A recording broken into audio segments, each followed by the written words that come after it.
Sir, I'm going to need you to leave this section immediately. The words cut through the quiet hum of the private jet cabin so sharply that several passengers looked up from their phones at the same time. The Gulfstream G700 sat motionless on the tarmac outside Charlotte Douglas International Airport, its polished windows reflecting the pale gold light of an early North Carolina morning. Inside, the atmosphere carried the familiar scent of fresh coffee, leather seats, and expensive cologne. Most passengers had already settled in. Laptops were open. Newspapers were folded across tray tables. Conversations drifted softly beneath the steady whisper of the air system. Elijah Brooks barely looked up from the document resting in his hands. At 42 years old, he had spent enough time in boardrooms, airports, and investment meetings to recognize tension the moment it entered a room. His dark charcoal jacket hung neatly across his shoulders. Nothing about him demanded attention. Nothing announced that his net worth exceeded $2 billion. In fact, most people passed him every day without a second glance.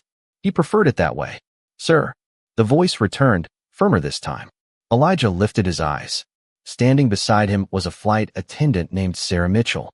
Her uniform was immaculate. Her blonde hair was pulled into a precise bun. A silver airline pin glimmered beneath the cabin lights.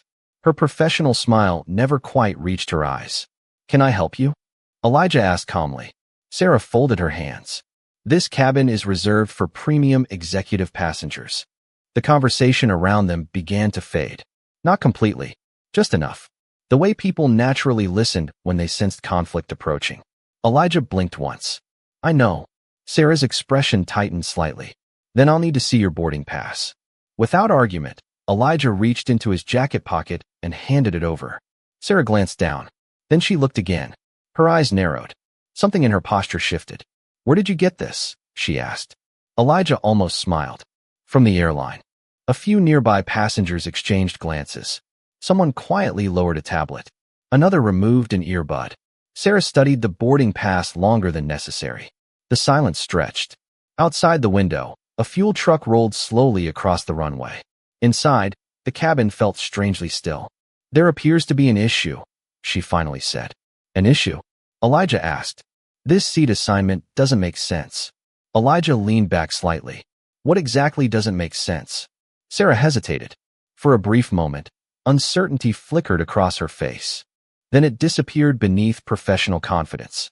I'll need to verify this with the gate. Elijah nodded once. Take your time.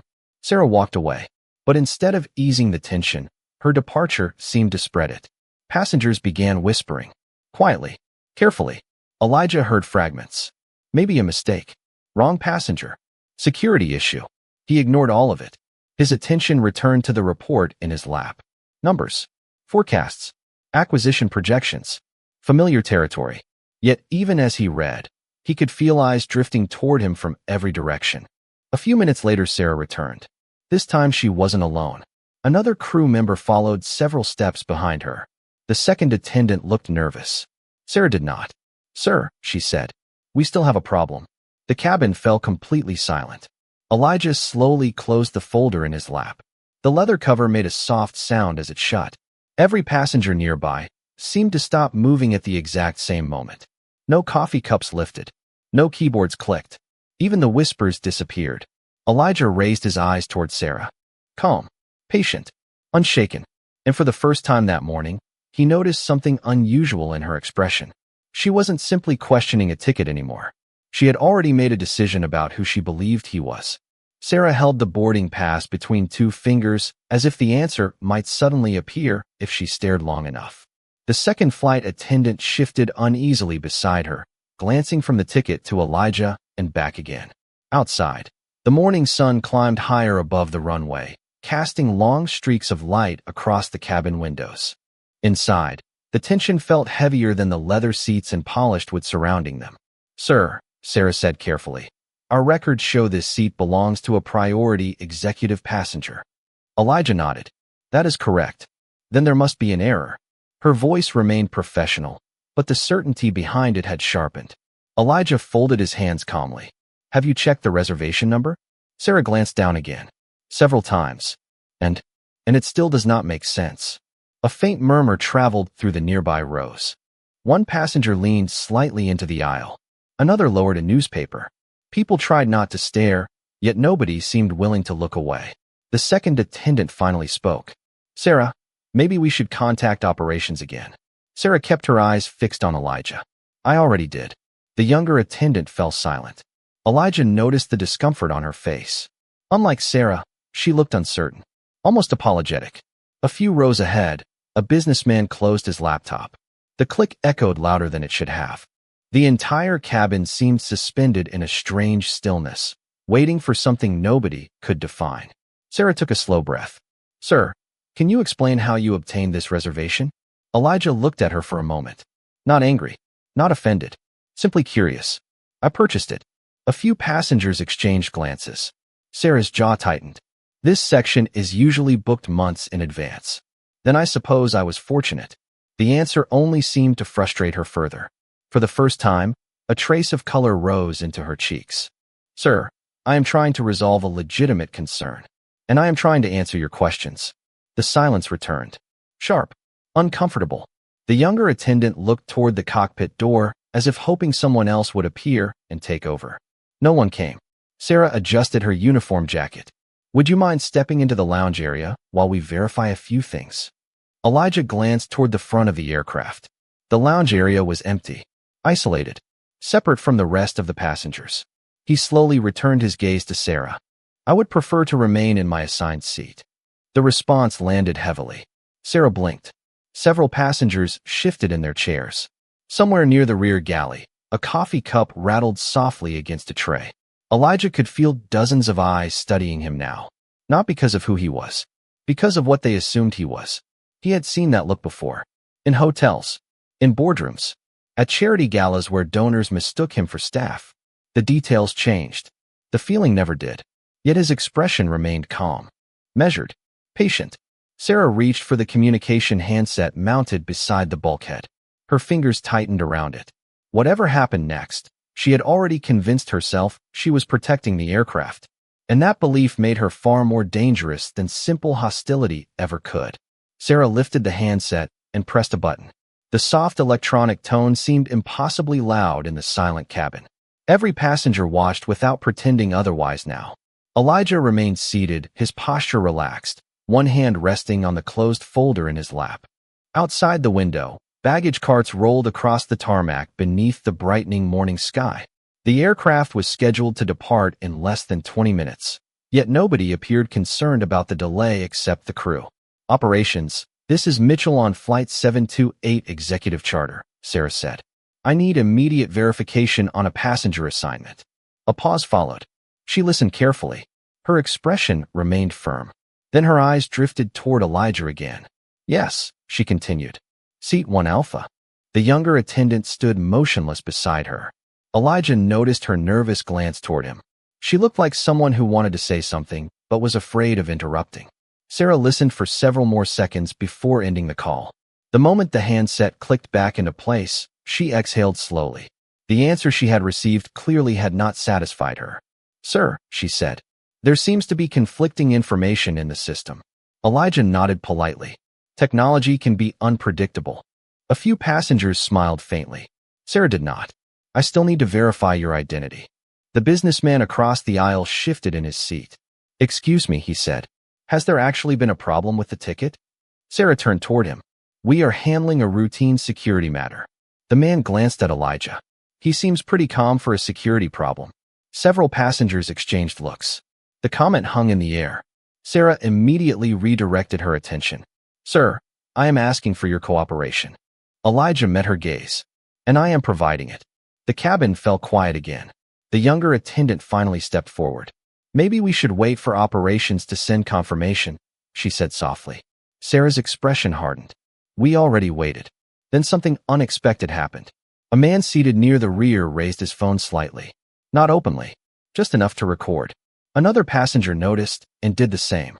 Tiny reflections of screens appeared throughout the cabin. Elijah recognized the shift immediately. The situation was no longer private. People sensed a story. Sarah noticed it too. Color rose slightly into her face. Please put your devices away, she said. Nobody moved. The silence grew heavier. The engines remained idle outside. The scent of fresh coffee drifted from the galley. Somewhere overhead, an air vent hummed steadily. Elijah had experienced moments like this before. Moments when assumptions became stronger than facts. Moments when a person stopped being an individual and became an idea in someone else's mind. Yet he felt no anger, only disappointment. Sarah took one step closer.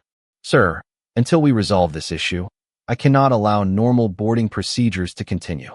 Elijah looked around the cabin. Dozens of eyes met his. Curious, uncertain, waiting. Then he returned his attention to Sarah. What exactly do you believe the issue is? The question was simple, calm, direct. Sarah opened her mouth to answer. But for the first time since the confrontation began, no words came out. For several long seconds, Sarah simply stood there. The confidence that had carried her through the entire confrontation seemed to falter beneath the weight of Elijah's question.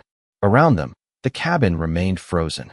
Even the passengers who had been quietly recording lowered their phones slightly, waiting for her answer. The younger attendant shifted her weight and glanced toward the front door of the aircraft. Boarding should have been completed by now. The captain should have been receiving clearance. Instead, an uncomfortable silence stretched through the cabin like a tightened wire. Sarah finally folded her arms. The issue, she said carefully, is that certain details do not match what we normally see. Elijah tilted his head slightly. Certain details? Yes. Which details? Sarah hesitated again. The question sounded simple, but answering it suddenly felt much more complicated. The businessman across the aisle looked away, almost embarrassed on her behalf. A woman near the window quietly closed her tablet. Nobody spoke. Nobody moved. Outside, sunlight reflected off the aircraft wing in a bright silver line. Elijah remained perfectly calm. That calmness bothered Sarah more than anger would have. Most passengers became defensive when challenged. Some raised their voices. Others demanded managers. Elijah had done neither. The lack of reaction left her with nothing to push against. I have worked for this airline for 7 years, Sarah said. I know our executive clientele. Elijah nodded. That is impressive. She seemed surprised by the compliment. Thank you. Then you must have met many successful people. Of course. And they all looked the same? The question landed softly.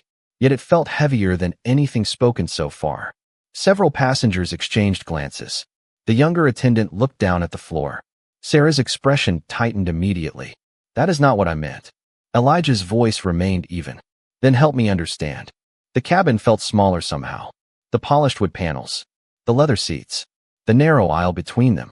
Everything seemed to close in around the conversation. Sarah looked toward the front galley, searching for certainty. Instead, she noticed something that made her stomach drop. A senior operations manager had just stepped through the aircraft door. He moved quickly down the aisle carrying a tablet. His expression was serious. Very serious. The younger attendant noticed him first. Relief flashed across her face. Finally, someone from management had arrived. Sarah straightened immediately. The manager approached without speaking. The passengers watched him advance row by row. When he reached Sarah, he lowered his voice. Whatever he said was barely audible, yet the effect was immediate. Sarah's face lost color. Her eyes widened.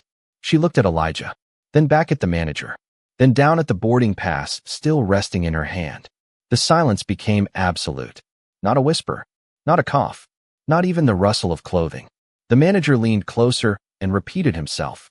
Sarah swallowed hard. For the first time that morning, uncertainty replaced confidence completely. Meanwhile, Elijah simply sat in his seat beneath the warm cabin lights, watching the realization slowly arrive. Not because he wanted vindication, not because he enjoyed seeing people uncomfortable, but because the truth had a way of showing up eventually, no matter how long someone tried to keep it waiting outside the door. The operations manager cleared his throat quietly. It was a small sound, yet it seemed to echo through the entire cabin. Sarah stared at him, waiting for him to say something that would restore the certainty she had carried only moments ago. Instead, he simply held out his hand. The boarding pass, please. His voice was calm, controlled, and unusually formal. Sarah handed it over without speaking. The manager examined it for less than 2 seconds before looking directly at Elijah. Mr. Brooks, he said, I apologize for the delay. A ripple moved through the cabin. Not loud, not dramatic. Just the subtle shift that happens when people realize a situation is not what they assumed. Elijah offered a polite nod. Thank you. The manager turned back toward Sarah. His expression remained professional, but the tension in his jaw was impossible to miss. This reservation is valid. Sarah blinked. I understand that now. No, he replied softly. You do not. The younger attendant lowered her eyes. Several passengers exchanged glances. A man near the window quietly set his phone down on the tray table. Nobody seemed interested in recording anymore. Now they were simply watching. The manager opened the tablet in his hands. Bright light reflected off the screen. Seat 1 Alpha was personally reserved 3 months ago through executive services. Sarah swallowed. I was told there was conflicting information. There was not. The words landed heavily. There was a delay in retrieving confirmation because executive records are handled separately from standard passenger manifests. Sarah's shoulders stiffened. The explanation only made the situation worse. She had challenged a passenger based on assumptions before receiving complete information. The realization settled over her like cold rain. Elijah remained silent. Outside the aircraft, ground crews continued moving equipment across the tarmac. Fuel trucks rolled past. Luggage carts rattled over concrete.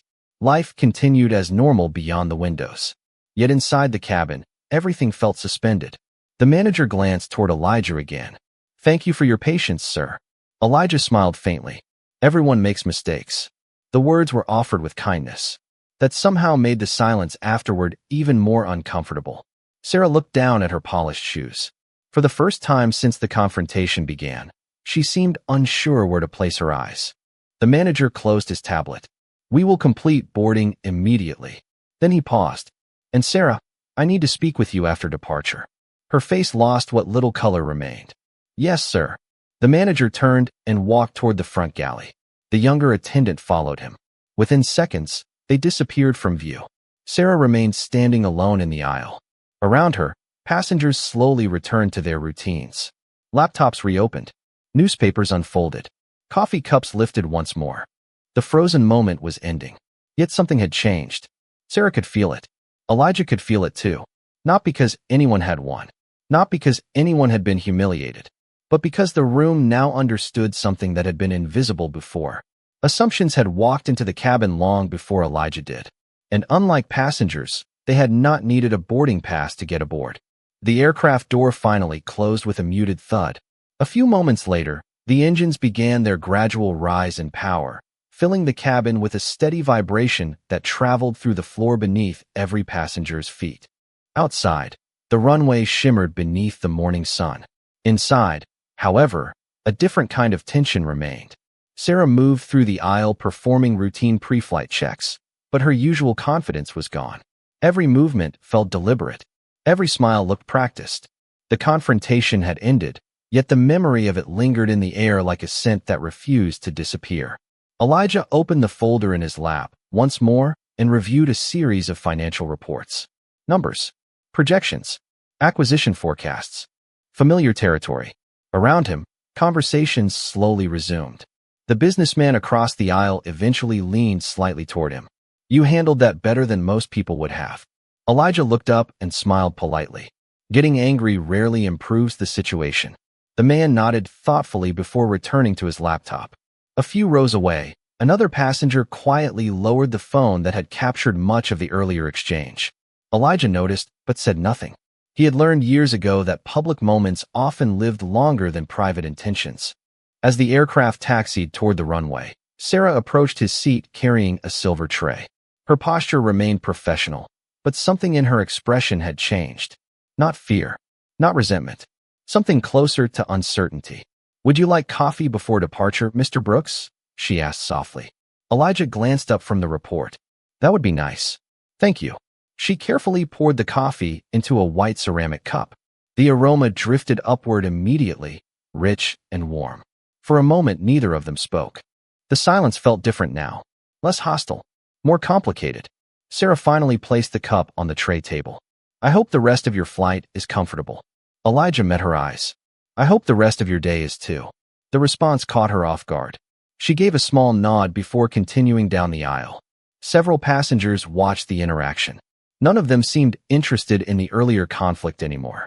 Instead, they appeared surprised by Elijah's calmness. The aircraft reached the runway threshold and paused briefly. Sunlight poured through the windows, painting golden reflections across the polished cabin walls. Then the engines surged. The acceleration pressed everyone gently into their seats. Within moments, the city below began shrinking into a patchwork of roads, buildings, and distant fields. As the aircraft climbed through scattered clouds, Elijah returned to his work. Nearly 30 minutes passed without incident. The cabin settled into the quiet rhythm of a long flight. Coffee cups emptied. Keyboards clicked softly. A passenger near the rear fell asleep beneath a blanket. Everything felt normal again. Then a faint chime sounded overhead. Sarah immediately looked toward the forward galley. A second chime followed. Different this time. Sharper. Several crew members exchanged quick glances. The younger attendant moved toward a service panel near the front of the aircraft. Her face tightened. Elijah noticed the change instantly. Years of experience had taught him to recognize concern before it became panic. He closed the folder slowly. Across the cabin, the sunlight remained bright. The passengers remained relaxed. Yet somewhere beyond the polished walls of the aircraft, something unexpected had just begun. The second chime was followed by a third. This one lasted longer. Not loud enough to alarm passengers, but long enough for every member of the crew to recognize that it was not routine. The younger attendant stared at the service panel, her fingers moving quickly across a touchscreen. Sarah approached immediately. "What is it?" she asked. The attendant hesitated. "The cabin pressure monitoring system is showing an irregular reading." Sarah's expression tightened. "Is it a sensor issue?" "I do not know." The answer hung between them. Across the cabin, most passengers remained unaware. A man near the window continued reviewing a presentation on his laptop. Another passenger quietly sipped coffee while gazing at the clouds outside. The aircraft itself felt perfectly normal. Smooth. Stable. Silent except for the steady hum of the engines. Yet the crew's body language told a different story. Sarah picked up the intercom phone and spoke quietly with the cockpit. Her voice remained calm, but Elijah noticed her grip tightening around the receiver. When she finished the call, she looked toward the front of the aircraft. The captain was already requesting diagnostic reports. The younger attendant swallowed hard. "Should we inform the passengers?" Sarah shook her head immediately. "Not yet." Elijah closed his folder. He had spent years around aviation technology before entering finance. Most people knew him as an investor. Very few remembered that he had started his career as an aerospace systems engineer. The knowledge never left him. Neither did the habit of paying attention. He glanced toward the service panel. A sequence of numbers flashed briefly before disappearing. Then another warning indicator appeared. Subtle, easy to miss, but not invisible. Sarah noticed Elijah watching. For a moment their eyes met. Neither spoke. Then another crew member hurried from the front galley. "The cockpit wants maintenance records pulled from the aircraft database," she said. "They are trying to determine whether this happened before." The younger attendant nodded and began searching through electronic records. The cabin remained peaceful. Sunlight streamed through the windows. White clouds drifted beneath the aircraft like endless fields of snow.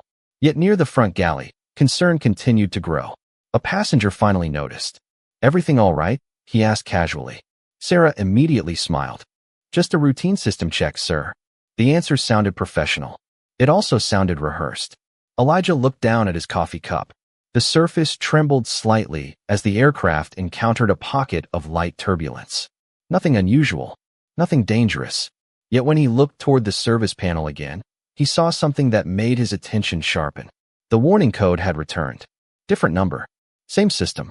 The younger attendant frowned at the screen. "That is the third reading in 10 minutes.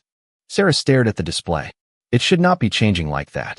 Neither woman noticed Elijah quietly rising from his seat.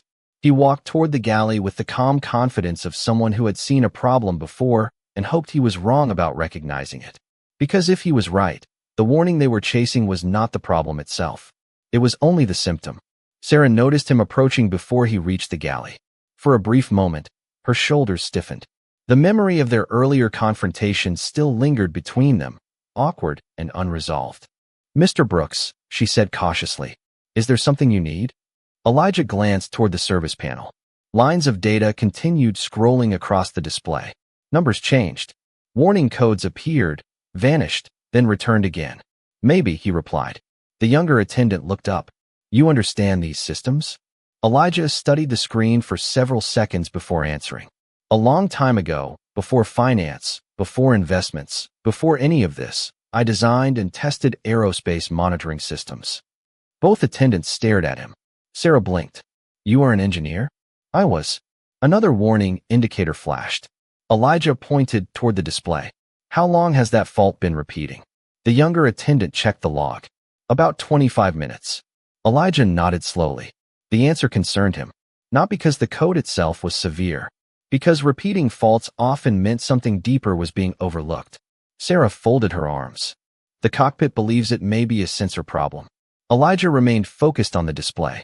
Maybe. And if it is not? Sarah asked. He looked at her. Then the sensor is reporting a problem nobody has found yet. Neither attendant spoke. The quiet hum of the aircraft suddenly seemed louder. Beyond the galley, passengers remained relaxed. Some watched movies. Others worked on laptops. A man near the rear laughed softly at something he had read. Normal life continued only a few feet away. Yet inside the galley, concern continued building. The younger attendant pulled up additional system data. Elijah leaned slightly closer. His eyes moved across the screen. Cabin pressure readings. Valve positions. Environmental control data. Airflow rates. Then he saw it. A tiny discrepancy hidden between two routine measurements. Small enough to ignore. Easy enough to miss. There, he said quietly. Sarah stepped closer. What am I looking at? Elijah pointed toward the display. The pressure readings are stable. That sounds good. They are stable because the backup regulator keeps compensating. The younger attendant frowned. Compensating for what? Elijah followed the data stream again. Something is causing the primary regulation cycle to drift. Sarah's face tightened. Can you explain that in English? For the first time all morning, Elijah laughed softly. Not at her. With genuine warmth. Imagine your house thermostat constantly correcting the temperature every few minutes. Eventually, you stop asking why the room feels normal and start asking why the system keeps working so hard to keep it that way. The younger attendant's eyes widened. She understood immediately. Sarah did too. Before either woman could respond, the intercom phone rang sharply. The sound cut through the galley like a bell. Sarah answered at once. The moment she listened, her expression changed. Understood, Captain. She lowered the receiver slowly. They want everyone up front. Elijah studied her face. Why? Sarah swallowed. Because the warning just appeared in the cockpit too. The cockpit door opened a few inches as Sarah stepped forward. The captain's voice carried through the gap, calm but noticeably tighter than before. Bring him in. For a second Sarah thought she had misheard. Sir. Mr. Brooks, the captain replied. Bring him in. Sarah turned toward Elijah. The same man she had questioned less than an hour earlier was now being invited into the cockpit of a multi-million-dollar aircraft because the flight crew needed his expertise. The realization settled heavily in her chest. Elijah rose without hesitation. The younger attendant moved aside as he approached the front of the cabin. Passengers glanced up from laptops and magazines, curiosity spreading quietly from row to row. Nobody understood exactly what was happening, but everyone sensed the situation had changed. Inside the cockpit, sunlight poured through the windshield. Endless white clouds stretched across the horizon beneath a brilliant blue sky. The captain and first officer sat surrounded by glowing displays and scrolling data. One screen flashed the same warning code Elijah had seen in the galley. Another displayed environmental system readings updating every few seconds. Thank you for coming, the captain said. I reviewed your background after operations contacted us. Elijah studied the instruments. What are you seeing? The first officer pointed toward a display. The cabin pressure remains normal, but the regulator keeps cycling more often than expected. Elijah nodded slowly. And the backup system? Working harder every minute. Silence filled the cockpit. Not panic. Not fear. Just concentration. Elijah examined the readings. Years had passed since he sat behind engineering consoles, yet the language of systems and diagnostics still felt familiar. Numbers told stories if someone knew how to listen. He watched another update arrive. Then another. Suddenly his eyes stopped. There. The captain leaned forward. What? Elijah pointed toward a tiny fluctuation hidden among dozens of normal readings. The backup regulator is compensating for a valve that is responding too slowly. The first officer frowned. A mechanical problem? Possibly. Or a calibration issue.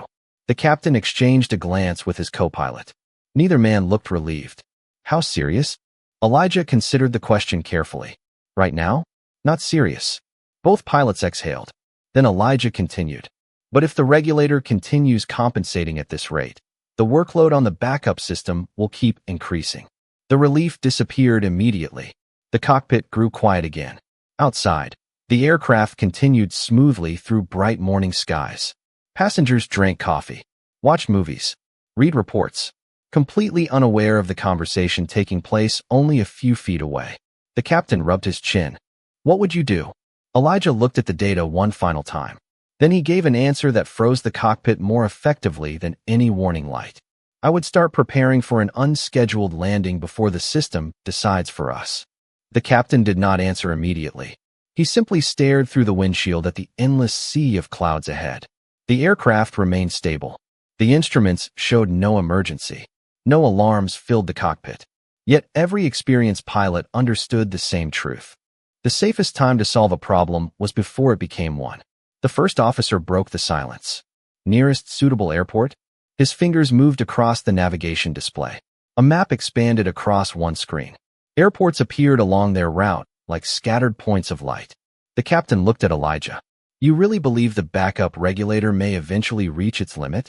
Elijah folded his arms and studied the data again. I believe the system is telling us something important. Right now it is whispering. I would not wait until it starts shouting.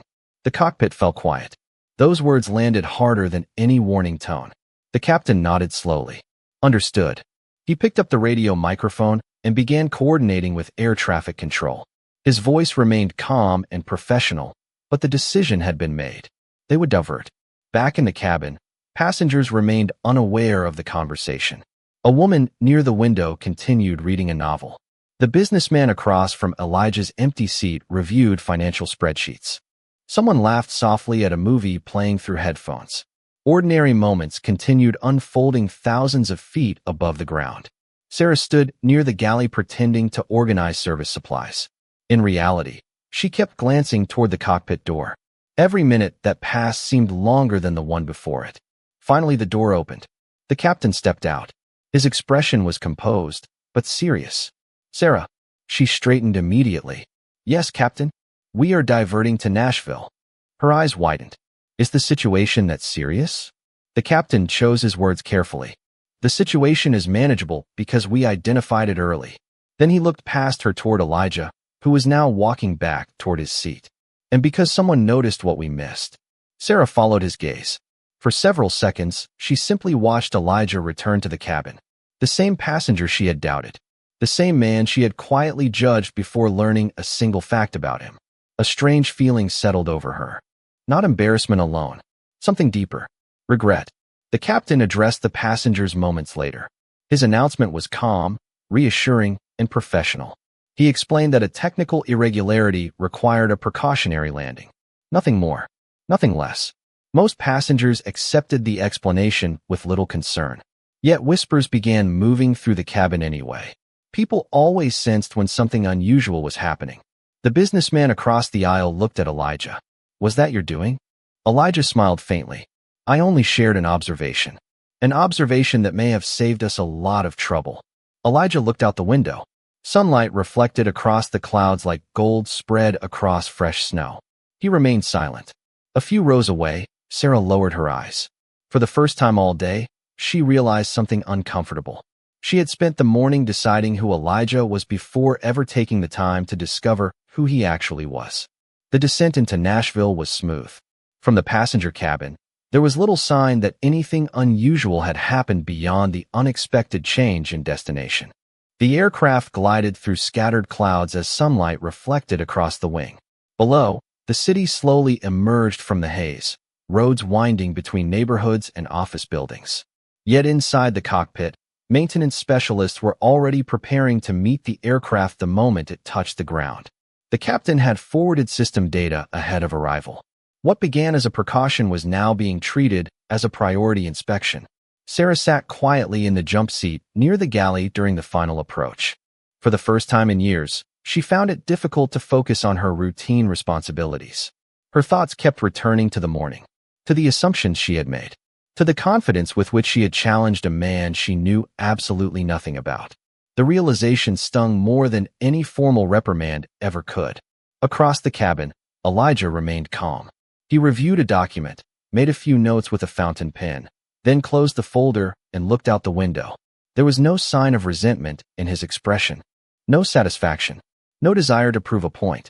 Somehow that made everything harder for Sarah to process. The aircraft landed without incident. The tires met the runway with a gentle vibration that rolled through the cabin floor. Moments later, the plane taxied toward a remote service area instead of the main terminal.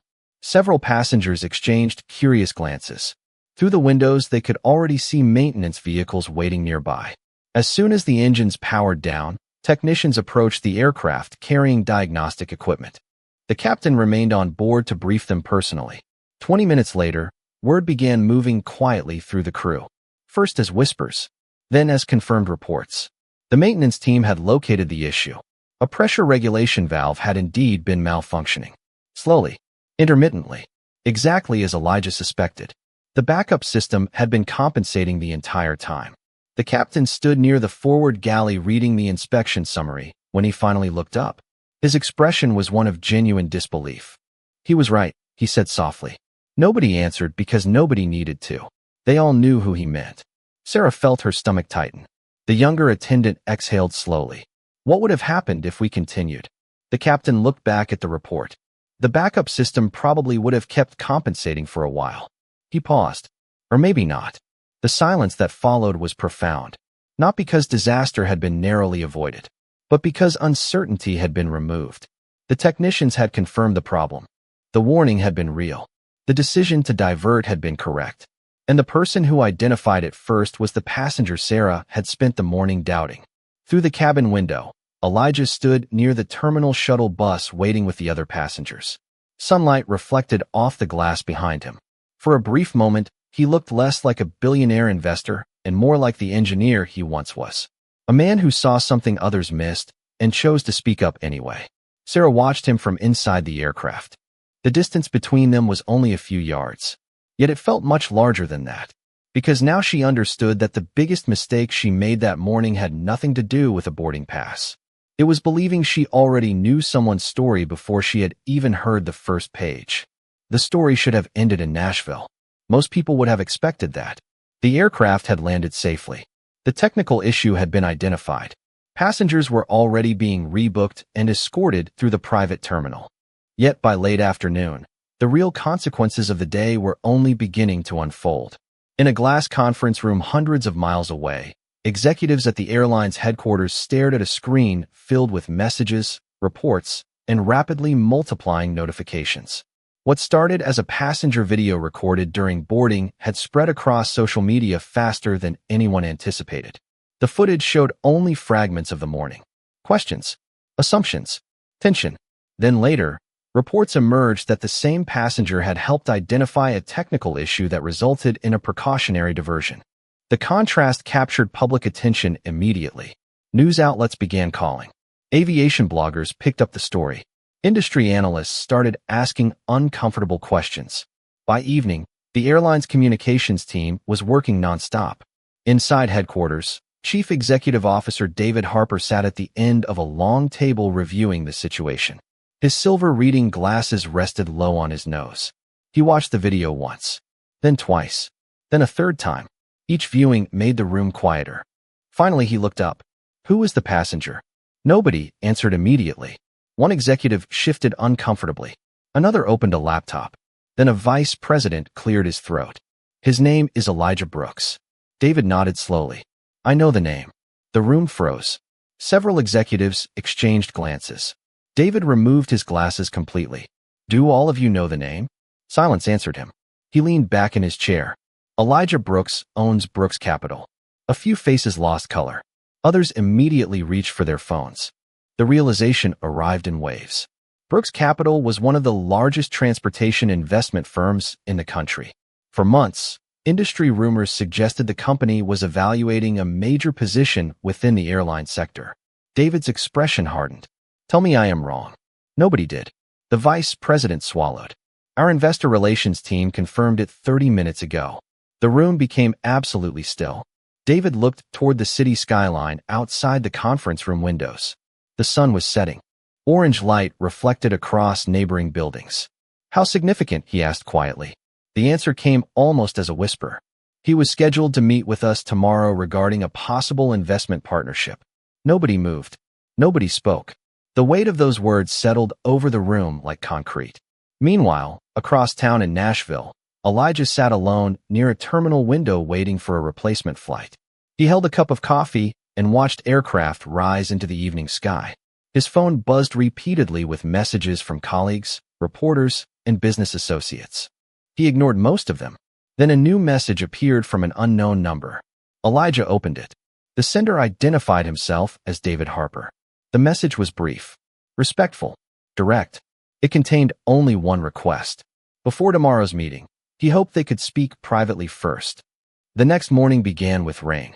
Not a storm, just a steady curtain of gray drifting across the glass walls of the airline headquarters.